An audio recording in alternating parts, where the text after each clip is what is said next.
Students, good morning all of you. आप सभी लोगों को आज हम व्याख्यान संख्या 3 में तीन संख्याओं का महत्तम समापवर्त भाग विधि एवं अभाज्य गुणनखंड विधि से कैसे निकाला जाता है बताएंगे। पिछले व्याख्यान में हमने महत्तम समापवर्त अपवर्तक विधि से निकाल करके सिखाया था। आज देखिए अभाज्य गुणनखंड विधि द्वारा महत्तम समापवर्त ज्ञात करना।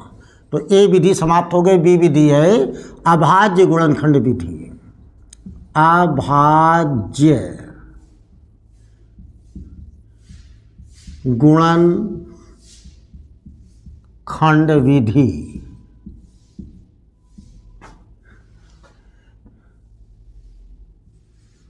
द्वारा मासा ज्ञात करना। अभाज्य गुणनखंड विधि द्वारा महत्तम समापवर्त कैसे ज्ञात करते हैं? तो जैसे कोई उदाहरण ले लेते हैं।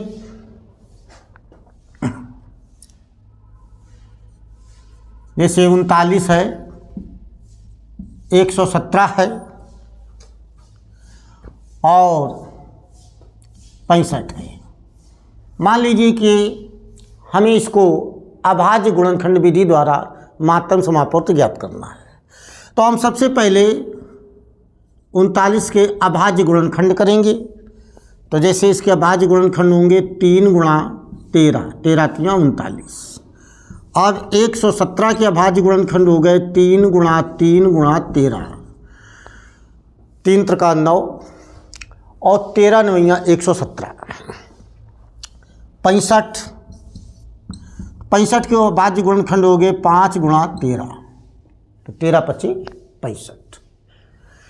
तो इसमें कॉमन गुणनखंड है 13। ये देखिए, अतः अभीष्ट महत्तम समापवर्त 13।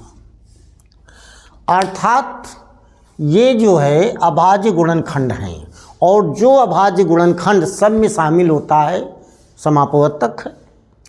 तो सब में जो अभाज्य गुणनखंड हमारा शामिल है वही हमारा समापवर्तक है, मासापा है। इसके अलावा एक और उदाहरण लेते हैं। जैसे मान लीजिए कि 24, तो 2 गुणा 2 गुणा 2 गुणा 3, 32, तो 2 गुणा 2 गुणा 2 गुणा 2 गुणा 2। एक और मान लीजिए कि जैसे 14, तो 2 गुणा 7। तो इसमें महत्तम समापवर्त जब हम ज्ञात करते हैं तो आप देखिए कि ये 2 कॉमन गुणनखंड हैं, बाकी ये 2 यहाँ शामिल नहीं है। ऊपर 2 बार है जबकि नीचे 4 बार है। ये 3 यहाँ है, यहाँ नहीं है, यहाँ नहीं है। ये 7 यहाँ है, यहाँ नहीं है, यहाँ नहीं। जो सब जगह है अर्थात उभयनिष्ठ है, कॉमन है, उसको हम लेते हैं। तो इसका अभीष्ट महत्तम समापवर्त कितना हुआ? सिर्फ 2। अब भाग विधि द्वारा मासापा कैसे ज्ञात करते हैं? ये तो गुणनखंड विधि हो गई। एक तीसरी विधि है सी नंबर, भाग विधि द्वारा।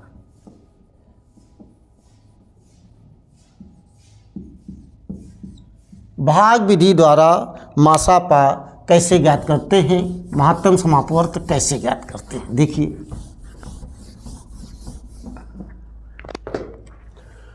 भाग विधि में जैसे कुछ संख्याएं हमको दी गई हैं।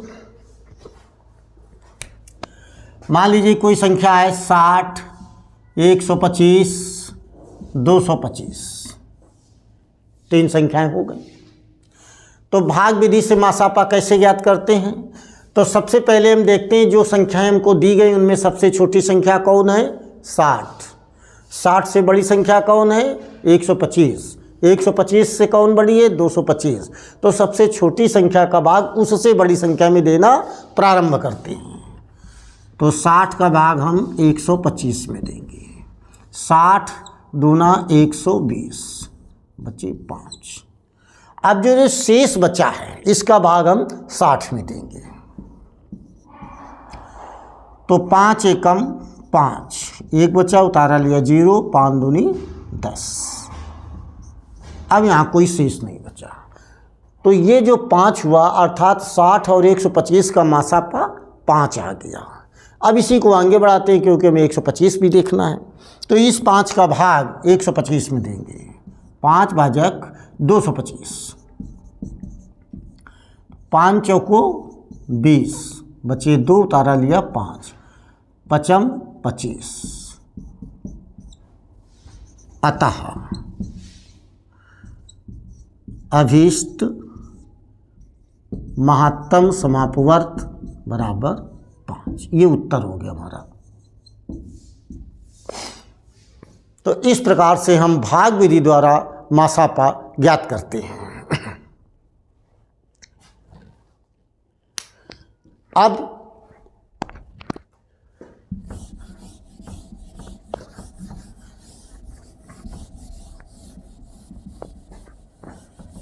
हम स्पष्ट करना चाहेंगे कि लासा और मासा में संबंध क्या होता है।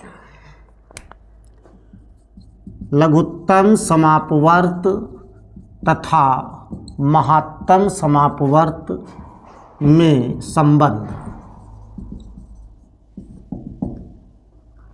लासापा और मासापा, लघुत्तम समापवर्त लासा और मासा में संबंध कैसे स्थापित करते हैं? देखिए, अगर हमको 2 संख्याएं दी गई हैं, कोई 2 संख्याएं दी गई हैं, तो उनका लघुत्तम समापवर्त गुणा महत्तम समापवर्त दी गई संख्याओं के गुणनफल के बराबर होता है। परंतु ये नियम केवल 2 ही संख्याओं के लिए सत्य है। अर्थात लघुत्तम समापवर्त गुणा महत्तम समापवर्त बराबर प्रथम संख्या गुणा द्वितीय संख्या या दूसरी संख्या।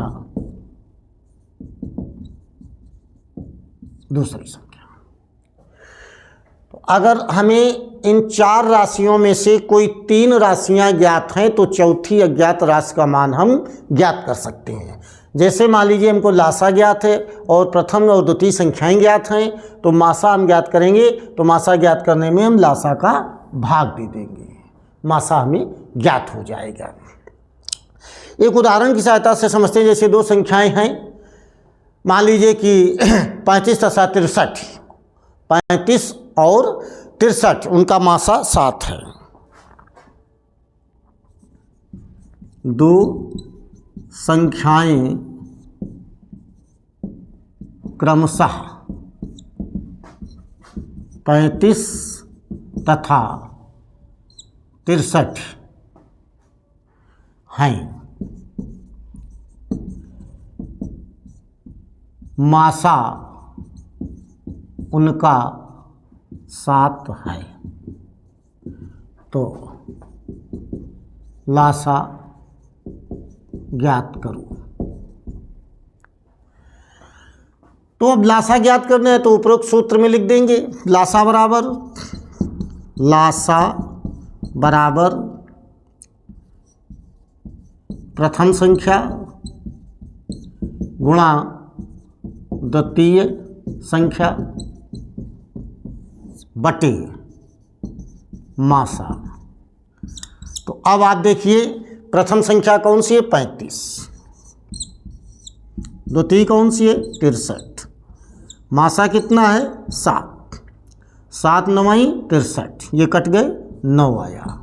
तो ये हो गया 35 गुणा 9 बराबर 9 पना 45, हासिल लगे 4, 9 तिरका 27, 4 31, 315।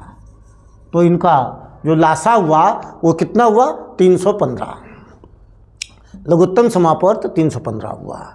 तो हमें सवाल हमारा क्या था, दो संख्याएं क्रमशः 35 तथा 63 हैं, मासा उनका 7 है, लासा ज्ञात करो। तो लासा बराबर प्रथम संख्या गुणा द्वितीय संख्या।